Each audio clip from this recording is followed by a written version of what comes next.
dear viewers, welcome back to another Odoo 18 tutorial by Cybrosis. Today in this video, let's talk about allocating time off in Odoo 18's time off module. Time off allocations define how much time off employees are entitled to. Only users with time off officer or administrator access can manage allocations. For that, we can go to the time off module and there you have a menu called management. Click on that, which will give you a sub menu, which is the allocations. So here in the allocations, you can see all the pre-created allocations and also create a new one by clicking on the new button. So here once you click on that, the allocation form will come where you have to enter the name for the allocation. So by default, there's a name. I'm keeping it as such.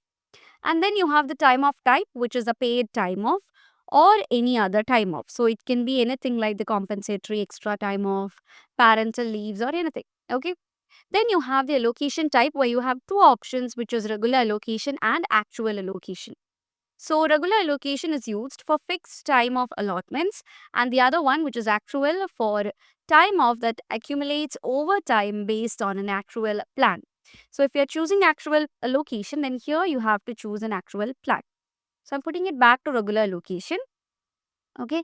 So in the regular case, what you have to do is you have to set a start and end date for the allocation period. Okay. So here you have a start date. I am setting an end date also. So if you don't give a date means then it feels like there is no limit for it. So I've given a date here and here you can see allocation. So this is to set, this is the allocation itself. Yeah. Here you have to enter the amount of time off to be allocated. It can either be in days or hours. So here we have a field help. This is for an actual allocation. This field contains the theoretical amount of time given to the employee due to a previous start date on the first run of the plan. This can be manual edited. Okay, so here in the allocation, you can enter the amount of time to be allocated either in hours or in days. And then you have to add a reason here. So it's an optional field.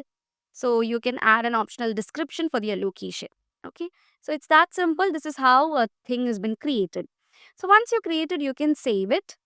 Okay, we have to choose another date or simply I'll leave it empty. Okay, now let's try to save it. Okay, so that's done. So as I have the administrator access, I can either refuse or approve it from here itself. Okay, so this is currently in to approve state. So once the manager click on approve, what happens is that this becomes approved. You can also refuse it from here by clicking on the refuse button. Okay, so this is all the ones which are in to approved state.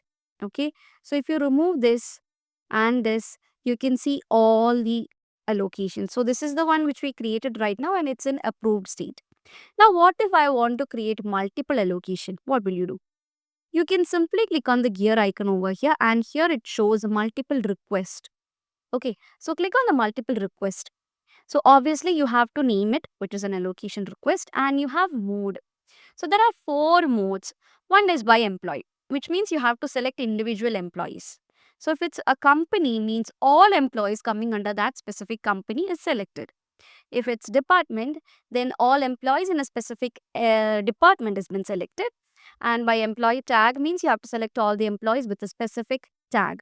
So I'm putting it to employee itself and choosing some employees. So let it be this person and someone else. Yeah. So both of them are been chosen and all other things are exactly the same. Okay. So it can be a paid time off, the actual allocation and the regular allocation is there, the validity period is there, and also the allocation date. Okay. So all other things are exactly the same and then you can simply click on create allocation. As you can see, allocations are been created. That is, you are directly creating allocations. Okay. So refusing of the allocations can be easily done from here. Okay, so if you choose it based on department and all you want, you can see that also. Okay, so if you go to allocations, those were the generated allocations. If you go back to allocations, you can see all the ones which are created. Okay, so that's how easily you can manage the allocations. Okay, so this description actually provides a concise and informative overview of time of allocation management. So that's how simply allocations can be created for a single person, for multiple people, and all such things. So I hope it's clear for you guys. So yeah, guys, that's it. Thank you so much for watching and see you guys in the next video.